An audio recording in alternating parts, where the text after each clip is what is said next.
আসসালামু আলাইকুম। আবারও চলে আসলাম কবির পেলেজে একটা গরমের ভিডিও নিয়ে। আমরা বৃহস্পতিবারে ঢাকা থেকে গ্রামে গিয়েছিলাম।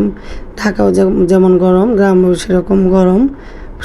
পুরা বাংলাদেশেই গরম, আর কি করার আছে, কিছু করার নাই। তাই আমরা কবির পেলেজে একটা পানির দিয়ে সম্পূর্ণ কৃত্রিম বৃষ্টির মতো আমরা গোসল করা শুরু করলাম। আমার মেয়ে রিফাত, শাওন এবং তার সাথে আঁচল, আমি সবাই মিলে এখানে আম ভর্তা খাইছিলাম। তার জন্য প্লেটগুলো ধুইলাম।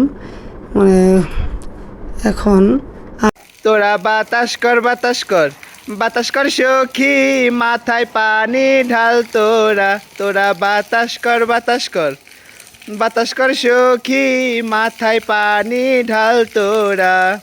যা করবার তা কইরা গেছে আমার বন্ধু মঞ্জুরা।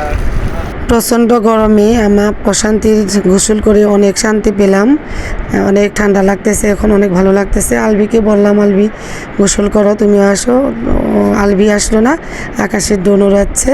আলবি মনের সুখে আকাশে বাতাসে চলছে কি উড়ে যায়। এই পর্যন্ত আজকে শেষ।